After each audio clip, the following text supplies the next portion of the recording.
Hi hello friends, good evening. ಇವತ್ತಿನ blog start ಮಾಡೋಣ. ಏನು ಅಂತಂದರೆ, ನೇರ್ಲೆಹಣ್ಣು ತಂದಿದ್ರು ನಮ್ಮ ಮನೆಯವರು, ಚಿಕ್ಕದು ನೇರ್ಲೆಹಣ್ಣು. ಅದರಲ್ಲೊಂದು ಬರ್ಫಿ ಮಾಡ್ತಿದ್ದೀನಿ. ಮಾಡೋದು ಯಾವ ರೀತಿ ಅಂತ ತೋರಿಸ್ತೀನಿ. ಇದು ತುಂಬ ಚೆನ್ನಾಗಾಗಿತ್ತು. ಲಾಸ್ಟ್ವರೆಗೆ ನೋಡಿ. ನೇರ್ಲೆಹಣ್ಣಿನ ನೀರಲ್ಲಿ ತೊಳೆದಿದ್ದೀನಿ. ತೊಳೆದ ನಂತರ ಒಂದು ಬೌಲಲ್ಲಿ ಹಾಕಿ ಚೆನ್ನಾಗಿ ಕಿವುಚಿ ಬೀಜ ತೆಗ್ದಿದ್ದೀನಿ.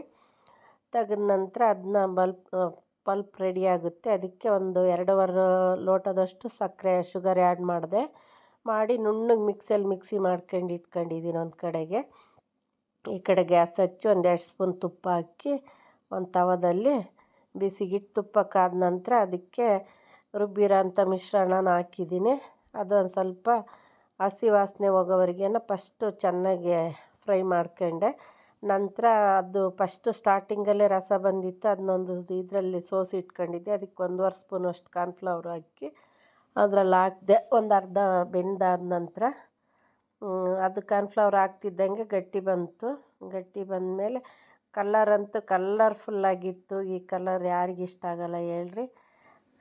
ಮತ್ತು ನಂತರ ಚೆನ್ನಾಗಿ ಸೈಡಲ್ಲಿ ಎಣ್ಣೆ ಬಿಡುತ್ತೆ, ಒಟ್ಟು ತಳ ಬಿಡುತ್ತೆ. ಎಣ್ಣೆ ಏನು ಜಾಸ್ತಿ ಅಂದರೆ ತುಪ್ಪ ಜಾಸ್ತಿ ಹಾಕಿಲ್ಲಲ್ಲ, ಹಂಗೇನು ಬಿಡಲ್ಲ, ಒಟ್ಟು ತಳ ಬಿಡುತ್ತೆ. ಈ ಥರ ನೋಡಿರಿ, ಕಲರ್ ಎಷ್ಟು ಚೆನ್ನಾಗಾಗಿತ್ತು.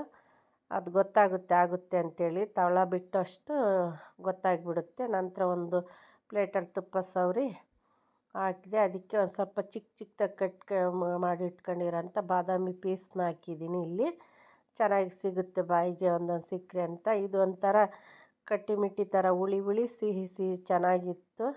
ಹಲ್ವಾ ಟೈಪೂ ಅನಿಸುತ್ತೆ, ಬರ್ಫಿನೂ ಅಂದ್ಕೊಳ್ರಿ, ಏನಾದರೂ ಅಂದ್ಕೊಳ್ರಿ. ತುಂಬ ಚೆನ್ನಾಗಾಗಿತ್ತು.